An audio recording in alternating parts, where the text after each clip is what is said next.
I never thought my marriage would crumble the way it did. If someone had told me a year ago that Karen, my wife, the woman I had built my life with, would betray me like this, I would have laughed it off. But now, as I sit here replaying everything in my mind, I can't help but wonder how I didn't see it coming. Looking back, the signs were all there. Maybe I trusted her too much, or maybe I was just too naive to believe she was capable of something like this. Karen and I met about 11 years ago in Denver at a party one of my college roommates dragged me to. I didn't want to go. I had a big exam coming up for my engineering degree, and I wasn't much of a party guy anyway, but as soon as I walked in, I saw her. Karen lit up the room without even trying. She wasn't the loudest person there or the one trying to grab attention, but there was something magnetic about her. She was in her senior year, studying marketing, and we started talking about everything from music to career goals. I remember thinking I'd never met anyone so confident yet so down to earth. By the end of the night, I had her number, and a week later, we were on our first date. She wasn't like anyone I'd ever been with before, driven, ambitious, but also kind and funny in a way that made me feel like I'd hit the jackpot. Fast forward a few years, and we got married. It wasn't a huge wedding, but it was perfect for us. Karen looked stunning in her dress, and I still remember the way she smiled at me when we said our vows. We both wanted the same things: a stable life, a family, and a future we could build together. After we tied the knot, we moved to a modest house in Boulder. I landed a job as a mechanical engineer, and Karen got her foot in the door at a tech company in their sales department. We weren't rich, but we were comfortable, and for a while life was good. 3 years into our marriage, we had Ethan, our son. 2 years later, Lily came along. If I'm being honest, I was nervous about being a dad, but when I held Ethan for the first time, everything changed. Karen seemed just as happy. She adored the kids, and watching her with them made me fall even more in love with her. Our life together wasn't perfect, but it felt solid. I worked from home most days, which gave me the flexibility to help with the kids while Karen focused on her career. She was good at her job, really good, and she always talked about how she wanted to climb the corporate ladder and make a name for herself. I admired her ambition. At the same time, Karen's job was demanding. There were always late nights, last-minute deadlines, and client calls that couldn't wait. She worked hard, and I never questioned it. I figured that's just what you have to do to succeed in her field. When she came home tired or stressed, I did my best to support her. I took on more of the household responsibilities so she could focus on work, and when she talked about her long-term goals, I encouraged her every step of the way.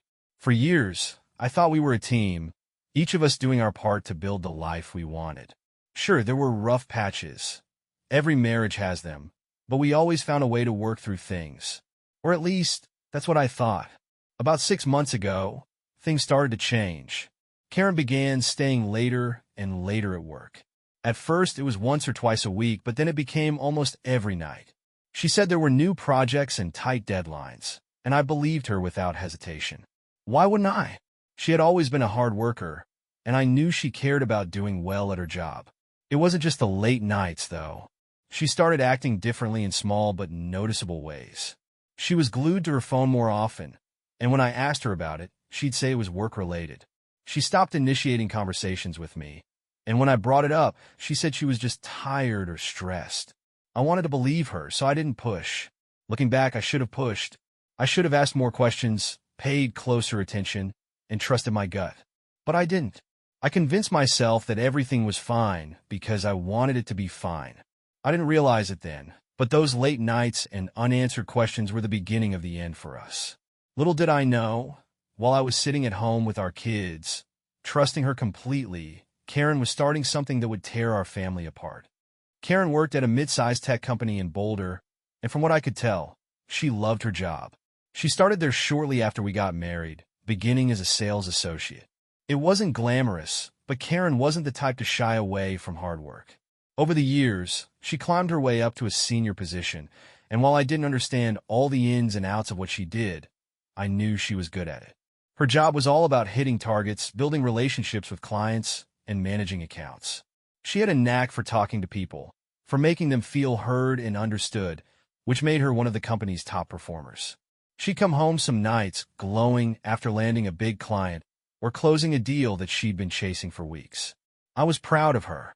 Watching her succeed made me feel like we were on the right track as a couple, even if her job sometimes kept her away from home. But it wasn't all smooth sailing. Karen would vent to me about the challenges she faced at work. The tech industry was competitive, and the sales department always felt like a pressure cooker. She complained about difficult clients, impossible deadlines, and co-workers who didn't pull their weight. There was one woman on her team, Angela, I think, who Karen couldn't stand. She's lazy, but somehow she still gets all the credit, Karen would say. I could tell it ate at her, knowing she worked harder than most, but didn't always get the recognition she deserved. There was one bright spot in all the stress, though: her boss, Greg. Greg had been promoted to regional sales manager about a year ago, and Karen seemed to respect him a lot. She described him as fair, driven, and someone who genuinely cared about the success of the team. He's not like the other managers, she'd say. He actually listens. At the time, I thought it was a good thing that she had a boss she could rely on. Greg sounded like a decent guy, and I was happy that Karen had someone in her corner. She'd occasionally bring him up in conversation, usually in passing, mentioning how he'd given her advice or helped smooth things over with a difficult client. It never struck me as odd. After all, she talked about other co-workers too. What I didn't realize was how much of an impact Greg was having on her. Despite her successes, Karen often felt like she wasn't where she wanted to be professionally. She talked about how the company's promotion process was slow and how it sometimes felt like they overlooked people who deserved to move up. It's like they don't even see how hard I work, she told me one night. Sometimes I wonder if it's even worth it. I tried to reassure her. They'll notice eventually, I said. You've been killing it. They can't ignore that forever. She nodded, but I could see the doubt in her eyes. Karen wasn't the kind of person who liked waiting around for things to happen. She wanted results, and she wanted them fast. As much as she loved the thrill of closing a deal and the satisfaction of hitting her goals, the constant grind was starting to wear her down. She'd come home some nights looking completely drained, her smile forced as she hugged the kids and asked about their day. I'd offer to pour her a glass of wine or take over bedtime duties so she could relax, but even then, she always seemed distracted. Her mind was constantly on work, on what she needed to do next to stay ahead of the competition. Then there were the late nights. At first, they happened once in a while, an occasional team meeting or a last-minute presentation that had to be finalized. But over time, they became more frequent. Karen assured me it was just the nature of her job, and I believed her. Why wouldn't I? She'd been working there for years, and I knew how demanding the sales world could be. Still, I couldn't help but notice the toll it was taking on her. She started spending more time on her appearance before work. Nothing drastic, just small changes.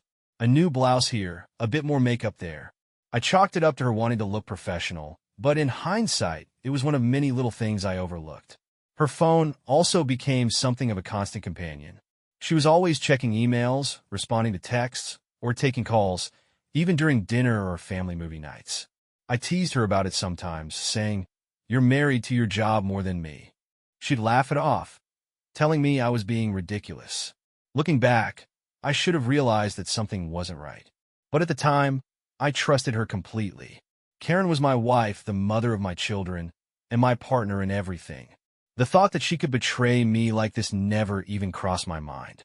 What I didn't know then was that her ambitions and frustrations at work would eventually lead her down a path I never imagined. A path that would change everything.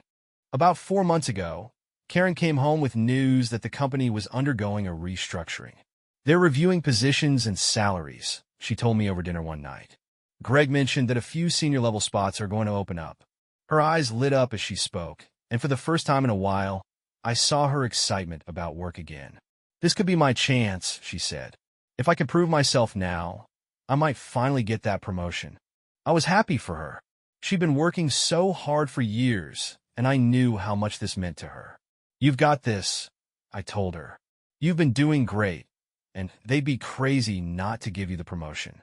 From that moment on, Karen seemed to throw herself into her work with renewed energy. She started staying late even more often, saying she needed to go above and beyond to stand out. "I can't just do the bare minimum," she explained one night as she packed her laptop bag after dinner. "I need to show them I'm serious." At first, I didn't think much of it. I'd always known Karen was ambitious, and it made sense that she'd want to put in extra effort during such a crucial time. But as the weeks went by, her dedication started to feel different. She became almost obsessive about her work. She'd spend hours at home reviewing reports, rehearsing presentations, and brainstorming ideas. She even started talking about Greg more often, mentioning how he was helping her prepare for the upcoming evaluations. "Greg says I'm one of the top contenders," she told me one night with a proud smile. "He's been giving me tips on how to position myself during the review process." "That's great," I said, genuinely happy for her. "Sounds like he's rooting for you." "Oh, he is," she replied, almost too enthusiastically. "He knows how much I've put into this company." I didn't think much of it at the time. Karen and Greg seemed to have a professional relationship, and I was glad she had someone in her corner. But looking back, the way she talked about him should have set off alarm bells. As the review period approached, Karen's late nights became more frequent. She started leaving the house earlier in the mornings and coming home well past dinner. "It's crunch time," she'd say. "I need to make sure everything is perfect." The kids started asking where she was. Ethan, our 7-year-old, asked me one night, "Why does Mommy work so much now?" "She's working hard for a promotion," I explained. "She wants to make sure we're all taken care of." He nodded, but I could tell he missed her. So did I. Karen's behavior at home also started to change. She seemed distant, distracted. She'd zone out during conversations, her mind clearly elsewhere. When I asked her about it, she brushed it off. "I'm just stressed," she'd say. "This promotion is a big deal, and I don't want to mess it up." I tried to be supportive. I picked up more of the slack around the house, handling most of the cooking, cleaning, and taking care of the kids so Karen could focus on work. I figured it was temporary, that once the promotion was finalized, things would go back to normal. Then about a month ago, Karen came home with the news she'd been waiting for.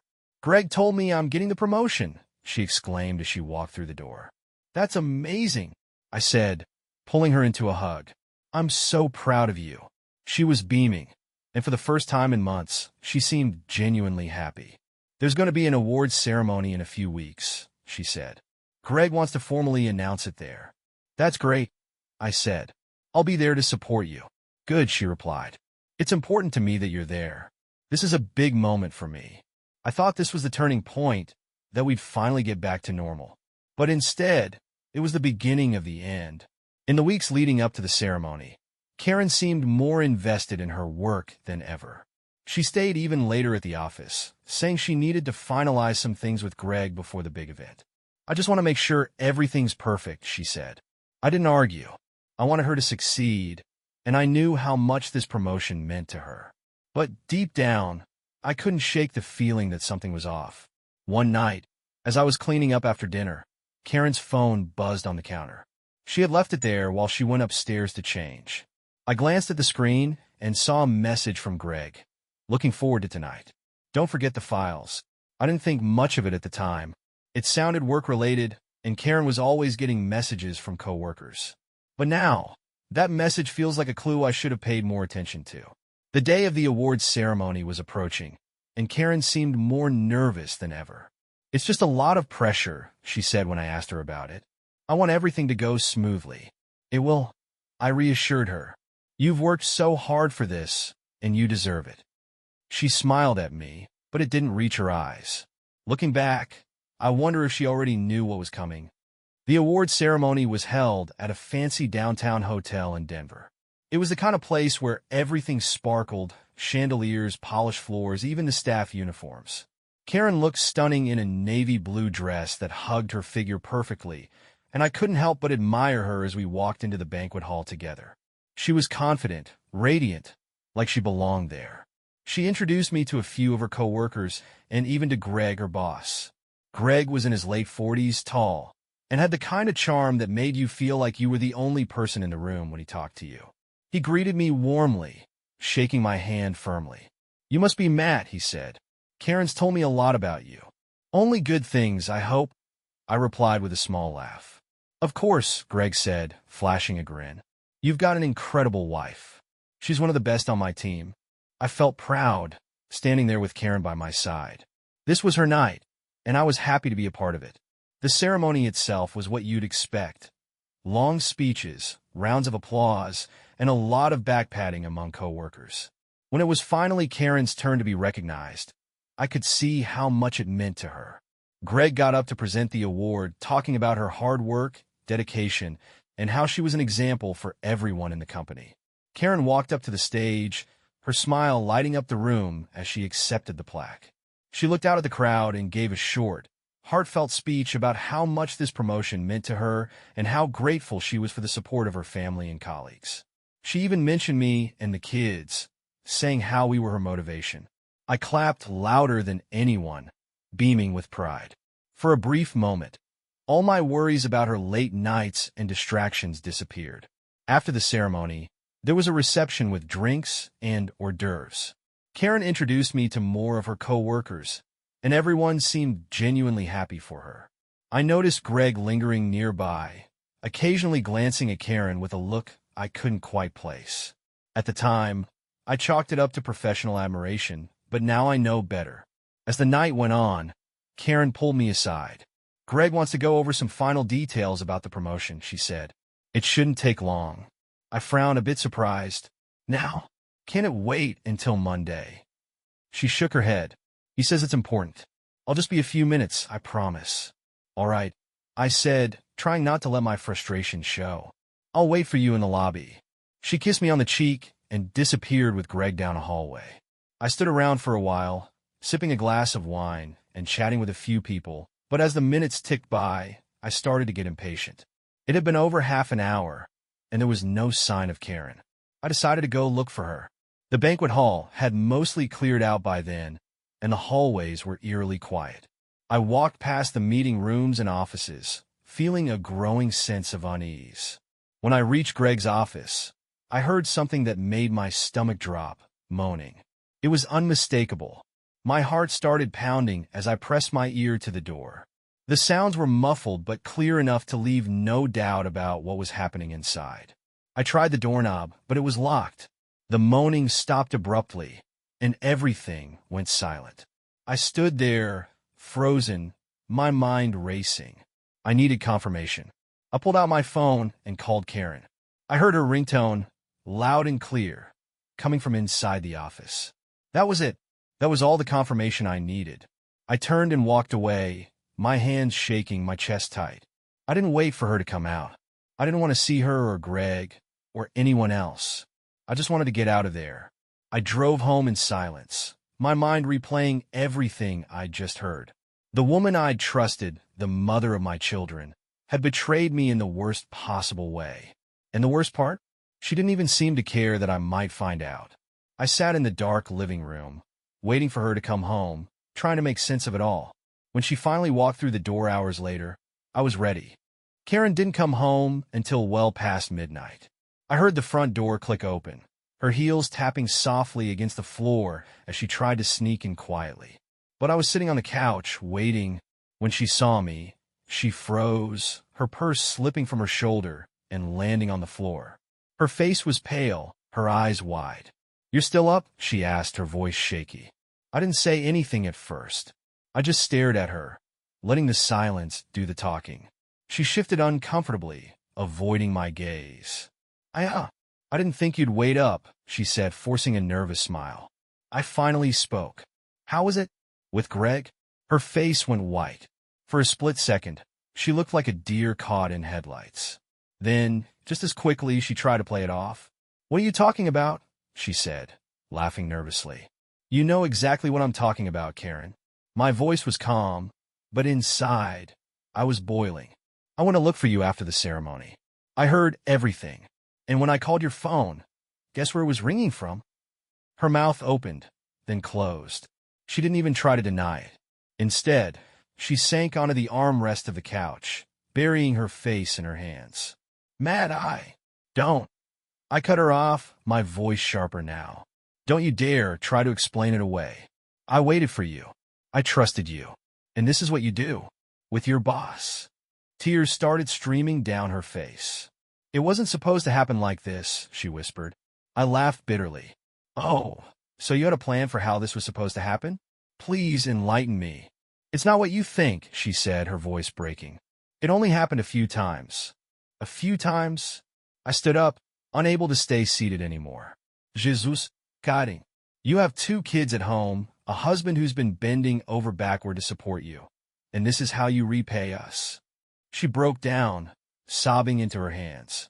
I didn't mean for it to get this far, she said between gasps. It started with late nights just trying to impress him, and then, I don't know. I got caught up in it. I didn't want to lose my chance at the promotion. So this was about the promotion?